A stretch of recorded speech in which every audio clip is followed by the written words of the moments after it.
Still infertile? My son is a genius and looks just like me. Then let me introduce you to my son. What? Matthew was shocked, thinking I couldn't possibly have a son. We divorced 15 years ago. I had unexpectedly bumped into my ex-husband after 15 years. And to make things more complicated, I saw him with the woman who was the reason for our divorce. That's when he introduced me to his son, who he said was 15. So I introduced him to my son as well. Matthew seemed surprised, not expecting that I had remarried. Since Matthew and I only had a daughter together, his shock was evident. But as I tried to leave, Matthew and Amelia started to brag and show off to me. Little did they know they were about to uncover a shocking truth, turning the situation into a complete mess. My name is Madison. I'm 45 with a history of divorce. Now I'm happily remarried. After remarrying, we had one more child, making us a family of 5 with 2 daughters and a son. My daughters are from my previous marriage. My son, now 14, is in middle school. His name is Jeffrey. The names of my daughters are Lily, the eldest, who is 19, and Aria, the younger one, who is 18. Both my daughters and my son are my pride and joy. Lily is currently studying abroad at a university, and Aria attends a prestigious high school. They chose their paths themselves, without any influence from me. Inspired by his sisters, Jeffrey grew up full of curiosity. Though only half-siblings, the 3 of them are very close. My current husband's name is Andrew. He's somewhat of a celebrity in certain business circles. This is my family now. Today, Jeffrey and I were out shopping in preparation for his study abroad. Jeffrey wears a hat and mask outside for certain reasons. Though many people wear masks nowadays, Jeffrey stands out due to his height. While shopping, Jeffrey seemed to bump into an acquaintance and asked, "Mom, can I go grab coffee?" "Sure, honey, I'll continue shopping then." He entered a cafe. Jeffrey, mature for a middle schooler, has many adult friends, and I believe the person he met was a college student. As I shopped alone, enjoying it for the first time in a while, someone suddenly called out to me. Is that you, Madison? What? I turned around and there stood the man I had hoped I'd never see again. My ex-husband. His name is Matthew. He's 3 years older than me, so he must be 48 now. Hey, how are you? You've really changed. You used to be so plain. Is that so? Well, goodbye then. Hey, wait a minute. I wanted to leave quickly. I had nothing more to say to Matthew. I met Matthew at a party. He was quite forward, and I, being serious and cautious, was drawn to him. Matthew pursued me aggressively. Friends warned me he was just playing around, but I was flattered by his attention. A first for me. I found myself falling for him more and more. So, on our second date, I agreed to start a relationship. Matthew was overjoyed, like a child who had just received a toy, and it thrilled me. I used to think he wasn't reckless, but rather someone who genuinely expressed his emotions. Looking back, love really is blind. Our relationship was going well. I was only 25 at the time, and found the idea of an older man appealing. However, Matthew was very sociable and always surrounded by women, which worried me. I think I was trying to punch above my weight. There were times when loving him became exhausting. So when Matthew proposed, I was ecstatic, believing I would finally be happy. Matthew and I wanted children right after getting married. We rented a spacious apartment, thinking of our future family. I got pregnant soon after the wedding. We were overjoyed. But when I told Matthew the baby's gender, "What, a girl, really?" he was visibly disappointed. "You wanted a boy?" "Of course, I don't need a girl." "Why, girls are cute too." "Cute isn't the point. They're just not worth raising." "That's terrible." I was shocked. I had never felt such a difference in values before. From then on, he didn't touch my belly. He didn't help at all as my pregnancy progressed. It became too hard, so I went back to my parents to prepare for the birth. Then our daughter was born. Matthew didn't attend the birth. Even my parents were angry about that. I stayed with them for about 3 months before returning home. But Matthew wasn't welcoming. Instead, "You're back already?" he said. Even while I was feeding our daughter, he'd say things like, "Why a girl? I wanted a boy." "Don't say that. She's a cute girl." "She's not cute." "Maybe the next one will be a boy." "It better be." I researched everything I could to have a boy, even trying old wives' tales and gender selection methods. The next year, I was pregnant again, but it was another girl. I was happy with 2 girls. They were adorable. I loved dressing them in matching outfits. But Matthew was cold to our daughters. "Hey, stop wasting money. You bought more clothes, didn't you?" "They weren't that expensive." but 2 of the same? That's extravagant. Gradually, Matthew began to take his frustrations out on me. Why can't we have a boy? Is there something wrong with you? Girls are great too. I want a son. He'd say this in front of our daughters without a second thought, making me not want to talk about the kids with Matthew. I think the girls, even being young, could sense what their dad was saying. I poured all my love into them, making up for their dad's absence. Matthew's behavior escalated. He'd yell at the kids for playing inside, and our fights became incessant. Be quiet, go away. I'm tired from work. You're a nuisance. Hey, don't talk like that. Why not play with them? They don't like me, and they're not cute. How can you say that? They'd be closer if you tried. Don't say such things in front of them. They won't understand. It's okay. They seem dumb anyway. I couldn't tolerate this. I took the kids and went to my parents' house for a few days, expecting a call from Matthew. He did call, but not to apologize. You're neglecting your duties at home. Come back immediately. You can do it yourself. Who do you think provides for you? Do what you're supposed to. Regrettably, I was on maternity leave, depending on my husband's income. I had no choice but to obey him. I wanted to leave my daughters with my parents, but it was too much to ask of them. I didn't want to be apart from my girls, so we returned together. Finally back? Clean up this mess. The house was a disaster. Food left out, trash everywhere, laundry untouched. Lily, still young, helped me clean up. Aria tried to appease Matthew. They were only 4 and 3 years old. I knew something had to change, but I didn't know what to do. Eventually, I returned to work, but with reduced hours and lower pay. I had to rely on Matthew. I endured for the sake of our livelihood. I didn't have the courage to become a single mother with 2 daughters, but Matthew's behavior towards the girls worsened. You're in the way. Go somewhere else when I'm off. I witnessed him saying this to our daughters. I thought I might have reached my limit. Divorce crossed my mind. Afraid of ending up on the streets, I first changed jobs to prepare for divorce. The president of the new company sympathized with my situation and accommodated my needs until the divorce. I decided to divorce soon after starting the new job. Hey, let's get a divorce. That's what Matthew suddenly said to me. I was considering divorce too, but his bluntness caught me off guard. He had been thinking about divorcing me as well, so this seemed like a good opportunity. A chance for an amicable divorce. I'll take custody of the children. Fine, take them. I felt uneasy about Matthew's attitude. A woman's intuition prompted me to hire a detective, a suggestion from the new company's president, who even advanced the cost. Of course, I planned to repay it later. I was referred to a detective by an acquaintance. The detective quickly uncovered the truth. Matthew had a mistress named Amelia, a younger woman. To my shock, Amelia was pregnant. The child was likely Matthew's. Hurry up and sign the divorce papers. There's something I need to tell you first. I revealed everything I learned from the detective. You snooped around behind my back? So what? Isn't the real issue that you've been deceiving us all this time? He became enraged as I continued to confront him. It's your fault for only giving birth to girls. What's that supposed to mean? Amelia, see, is having a boy. She's fulfilling my wishes, unlike you. It's only natural I prioritize her. Why did you start an affair before she got pregnant? That's because you seemed defective and I lost interest in you. I'm popular with women, you know.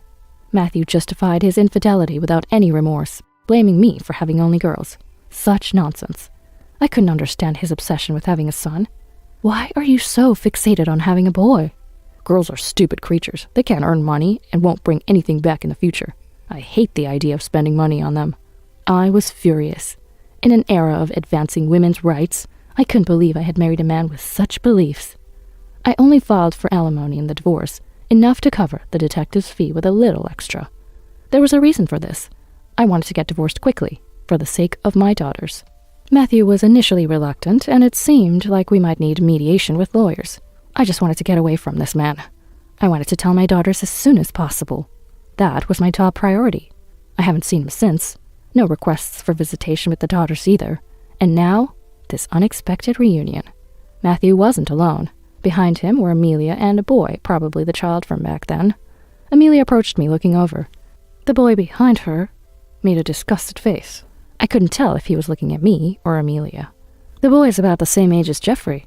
I believe in middle school. Yet there I was, feeling uncomfortable despite not being at fault. Oh, is this Matthew's ex-wife? Amelia scrutinized me, looking me up and down as if assessing my worth. What do you want? Nothing. I couldn't help but notice the boy's gaze, and Matthew caught that.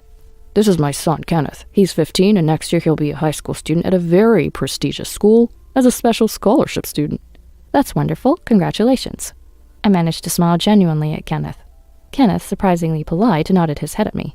He was a quiet-looking boy wearing glasses, but clearly handsome. Kenneth said something to Amelia and then walked away. I inadvertently found myself observing Matthew and Amelia. What? Your son doesn't resemble either of you. What? That's rude. He looks a little like his mother, though. I knew I was being impolite, but he didn't look anything like Matthew. I wanted to leave, so I refrained from saying more. Well, I should be going. Wait, you're still infertile, right? My son's a genius and looks just like me. Infertile? What are you talking about? I stopped, irritated. You said you're infertile, right? What do you mean? We have 2 daughters, remember? If you can't have boys, it's the same as being infertile. I was dumbfounded by his absurd logic. Even after 15 years, he hadn't changed at all. This disappointment wasn't about expecting anything from him, but a faint hope that he might have become a decent person. For our daughters, who will always have him as their biological father, I hoped he wouldn't be so spiteful. But that hope crumbled in an instant. You really haven't changed. What do you mean by that? Exactly what I said. Anyway, I finally have the son I've always wanted. Now I'm truly happy. That's great for you. As I tried to leave again, this couple seemed determined not to let me go. Just when I thought they had more to say, Amelia pulled out a photo. It was probably Kenneth, around 3 years old, posing like a model. The photo was worn, indicating it was frequently handled. He's cute. Right? He did some modeling when he was little. I see. I responded politely, maintaining my facade, but Amelia's next words shattered my composure. Well, your daughters are pretty plain, aren't they? Excuse me? Just saying. She looked at me with a smirk. You don't know anything about my daughters. I don't, but I can imagine. Please don't make assumptions. Amelia, smug with victory, began bragging about her son. Scouted in the park when he was little, receiving top-tier education. She rambled on, even though I hadn't asked. What exactly is top-tier education anyway? Who decides what qualifies as top-tier? Being a single mother must lower the educational standard, huh? Your poor children. I couldn't contain my anger anymore. You seem to have a misunderstanding. Misunderstanding? First off, I'm remarried. What? I remarried soon after our divorce. I worked hard supporting my 2 children as a single mother, but my current husband is the president of the company that supported me during the divorce. He's a businessman. I worked at his newly established company initially, but he has since handed over the presidency to someone else.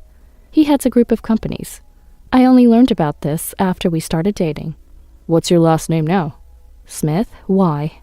The Smith Group? Yes. Amelia was speechless. I didn't know about this, said Matthew. Why should I report to you? What about Lily and Aria? They're part of the Smith family now. My husband adores them. I shared that Lily was studying business abroad. Matthew seemed surprised when I mentioned the university. Lily wants to help with my husband's business, so she's studying abroad. Your salary wouldn't have allowed for international studies. Thanks for the divorce. What do you mean by that? You divorcing me allowed me to meet my husband. I don't hold a grudge against you. Matthew's face twisted in frustration as I said this with a smile. But even if she's smart, a girl's looks are important.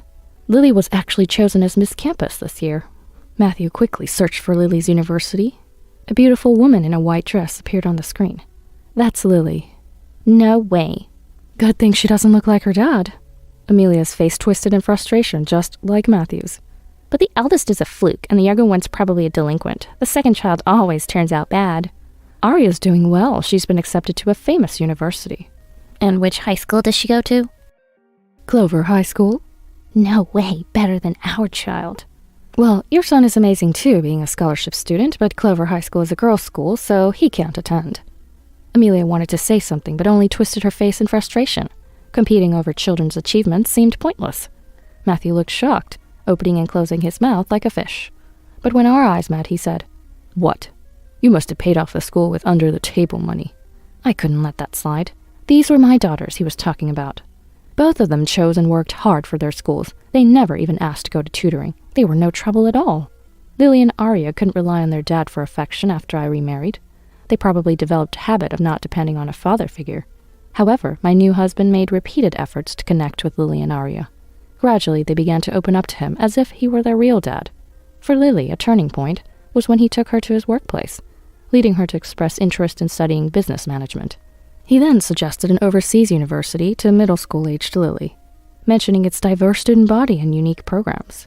Lily researched what she needed to learn and which high schools to attend to get into that university. After rigorous studying, she successfully got into her desired high school. We didn't interfere at all. The only thing she asked us for was to study abroad, and we happily supported her decision.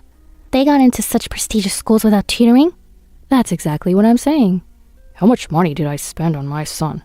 It's fine. Thanks to you, he grew up well. He'll surely pay you back. Sure, he will. This couple seemed to expect some sort of return from their child, which I found pitying. But it's none of my business what happens in other families. But Arya went to tutoring, right? No, she didn't. Arya, influenced by her sister, hasn't found what she wants to do yet, but she's been studying hard. She's currently into basketball. What's the point in doing something that doesn't make money? What does this man think children are for? They're not raised to become future money bringers. Did you want a boy just because you thought he'd bring you money in the future? It's not like that. I hit the nail on the head. I truly made the right decision divorcing this man. Then Jeffrey called. I told him where I was and hung up. Is Mr. Smith coming? What are you happy about? I just want to meet him. Amelia seemed eager with ulterior motives, but I had no intention of introducing them to my husband. No, I'm meeting someone else. Goodbye. Wait, are you running away? No. That's when Jeffrey arrived. I'll introduce you to my son. What? I reluctantly introduced Jeffrey to them. He was still wearing his hat and mask. Your son? Yes, he is my husband and my son. He's in 8th grade. But you only had girls. Jeffrey seemed irritated by Matthew's remark and asked me, Mom, who's this rude guy? He's my ex-husband, and that's his wife. Huh. Jeffrey's attitude seemed to have angered Matthew, who burst out in rage. What's with this rude kid? At least take off your hat and mask when greeting someone. No, he has a reason for not being able to take them off. Then Matthew started to smirk in a mocking way. I had a bad feeling about this. Ugly enough to hide your face, huh? Your new husband must be ugly too. Our daughters turned out pretty like me, but I guess your son wasn't so lucky. What are you talking about? My husband is so handsome. He's been featured in magazines. Really? Then your son must look like you. That's right. Unfortunately, he got Mom's ugly genes. Such a waste, especially since he's so tall. I was appalled that they could say such things in front of their middle school-aged child. I didn't want to leave Jeffrey as their prey, and was about to make an excuse to leave when suddenly, Jeffrey took off his hat and mask. I apologize for not greeting you properly without taking off my hat. Matthew and Amelia were struck speechless. Even the people passing by stopped in their tracks. Are you? Turns out, Jeffrey is an up-and-coming actor. With a mature, sweet face, he became popular quickly, despite being in middle school. He's even considering going abroad and studying in a foreign middle school, as part of the plan. This is a well-known story, even mentioned in online articles. Though it's actually because of his sister's influence, the media wrote it differently. But the name is so different. So I changed it. It's starting to get out there, but please don't spread it around too much. Is he really your child, not a stepchild? That's right, 14 years old. That's right after a divorce. Yes, I married right after divorcing you. But he doesn't look like you. People often say Jeffrey and I look alike. He's definitely my son. Just then, Kenneth returned. Seeing Jeffrey, Kenneth's face lit up with a smile. What's going on? Kenneth! Apparently, they knew each other. You two know each other? Yeah, unexpectedly, they were acquaintances. Jeffrey attended Kenneth's dance school for 2 weeks on the agent's recommendation. They seem to have gotten along well, being close in age. So, does that mean you and I are half-brothers? When Jeffrey said that, Kenneth angrily retorted. No way, don't even think that I'm the son of a man like him. This was a shock to me. Kenneth realized he had spoken too impulsively. Hey, Kenneth, what do you mean by that? Kenneth sighed and looked at Amelia. Amelia was frantically shaking her head. What's going on? Ignoring Amelia's protests, Kenneth revealed a shocking truth. I'm not this man's son. What the heck are you saying? Kenneth glared at Matthew with a look of utter disdain. It seemed that Matthew, despite his desire for a son, had a rotten character, and this sentiment had been passed down to Kenneth. It appeared that Kenneth had disliked Matthew from a young age. All he does is complain about work, and he's always reeking of alcohol. There's nothing about him I could respect. Kenneth felt a deep aversion to being the son of such a man. He even confessed to his mother that he found it repulsive to have any blood relation with Matthew. Then, don't worry, your real father is someone else, Amelia revealed. She had sworn Kenneth to secrecy for the sake of their livelihood. What? What does that mean? No, nothing. Kenneth, stop joking around. Amelia was clearly panicking.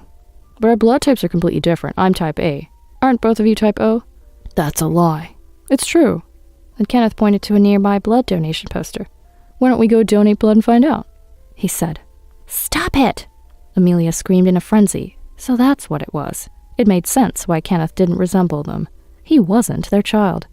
Amelia was involved with Matthew and another man at the time, but she couldn't marry the other man. So she told Matthew that he was the father and married him.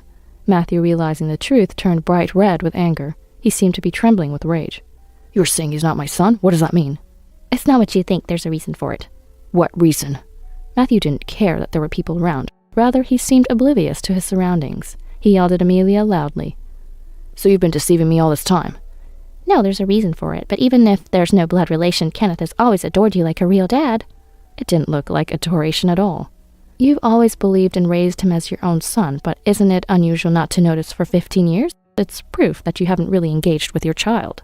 Shut up, it's none of your business. You're right, it's none of my business, so I'll be leaving.